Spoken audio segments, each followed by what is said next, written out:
Selama 38 tahun banyak organisasi pelayanan yang saya pernah pimpin, saya terlibat. Bahkan pernah satu saat selama berapa tahun itu 4 yayasan mereka minta saya jadi ketuanya, saya sanggupi. Kenapa? Tuhan berikan saya kepercayaan bisa mimpin itu karena ayat ini. Begitu nanti kalau saudara sudah makin bisa dipercaya oleh Tuhan dan Tuhan percayakan saudara untuk megang satu pelayanan sendiri lagi, ingat firman ini. Ya, ingat firman ini. Ingat, saudara tidak selamanya di sini, betul tidak? Harapan Tuhan adalah masing-masing saudara akan jadi pemimpin lagi nanti. Masing-masing saudara akan punya pelayanan sendiri lagi. Suatu waktu Tuhan akan bawa saudara untuk saudara jadi pemimpin sendiri. Ingat itu. Maka itu kapan saja Tuhan percayakan saudara hal-hal yang besar, ingat konsep ini. Apa saja harus lihat Alkitab. Amin. Apa saja. Lalu musuh terbesar adalah diri sendiri. Dan itulah harga diri itu tadi. Ayat 5. Kata penting dalam ayat 5 Filipi 2 adalah hendaklah kamu, lanjutkan. Nah, stop sampai situ. Saudara, hanya ada satu ayat di Alkitab yang mengatakan kalimat ini. Hendaklah kamu dalam hidupmu bersama. Kenapa dulu di Surabaya saya dirikan namanya pelayanan bersama? Gara-gara ayat ini. Saya mengajar banyak orang. Gak usah bilang dengan orang lain. Suami istri, kakak beradik kandung aja bisa gesekan, ya atau tidak? Yang dulu masih kecil-kecil bersaudara berapa? Apa kakak adik kandung gak ada yang pernah bertengkar? Loh, jawab ada tidak? Gak ada.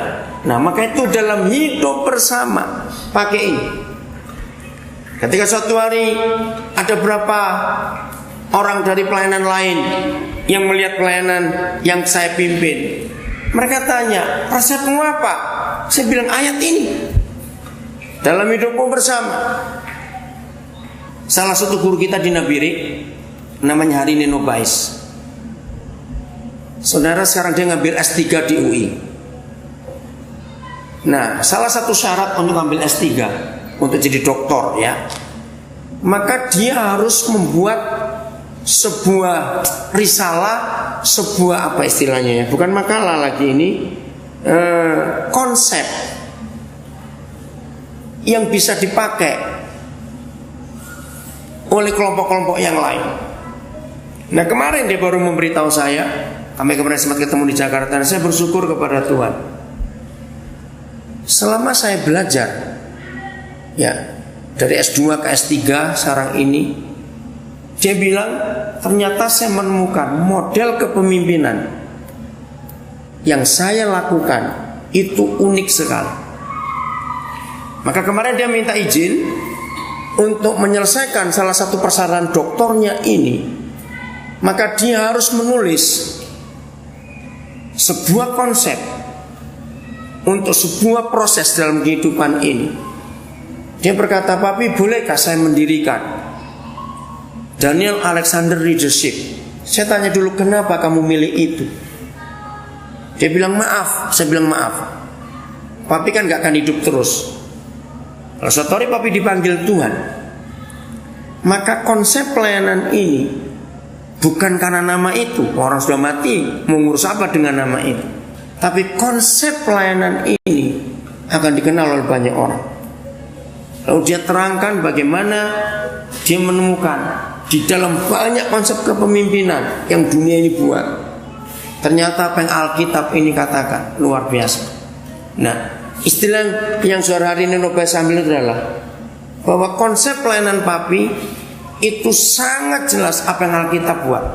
Banyak buku kepemimpinan saya baca, walaupun kepemimpinan Kristen ada ayat yang dipakai, tapi mereka hanya teori, tidak mengalami. Saya bilang, kalau itu terjadi, kerjakan.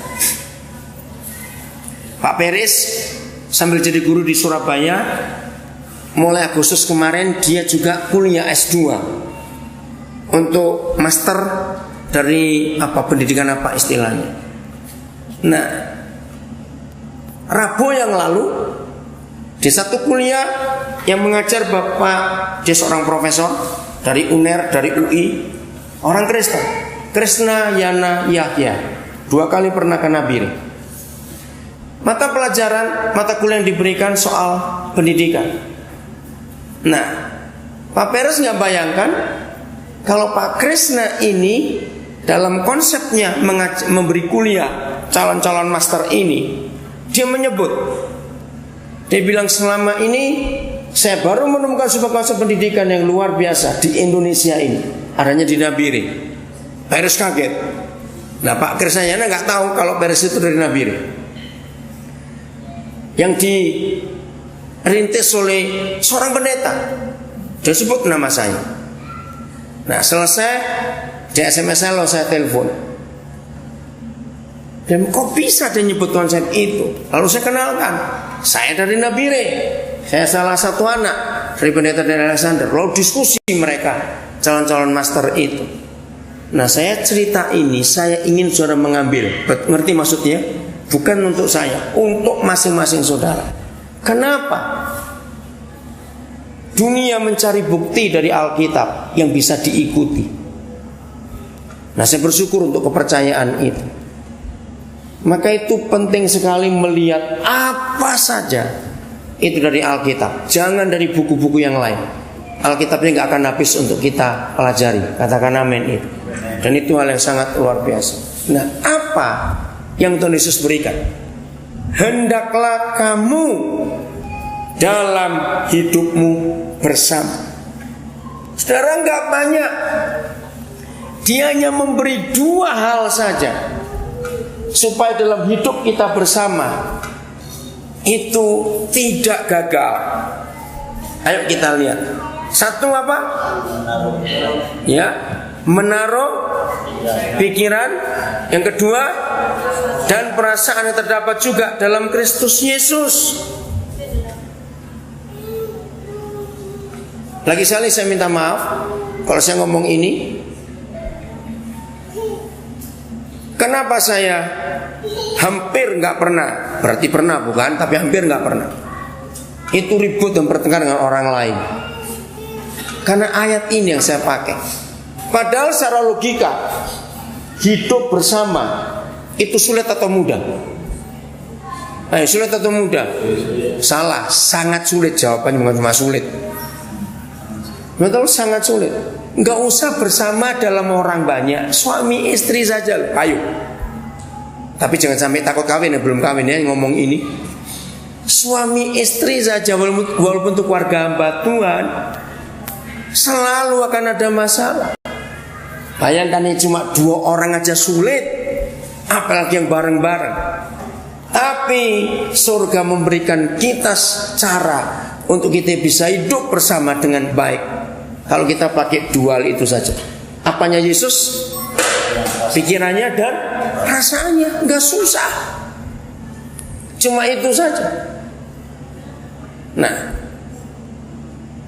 kalau kita melihat dari semua kasus permasalahan yang ada, setelah kita tahu ayat 5 ini, saya minta saudara jawab. Jadi kalau kita masih dalam kesulitan hidup bersama, itu kita kenapa?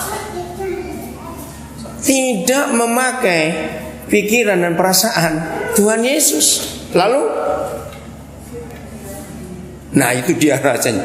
Pakai pikiran perasaan sendiri. Ini sumber masalah. Dari bulan Juli yang lalu sampai kemarin tanggal 25, ya, saya sudah memberkati 26 pernikahan. Bayangkan.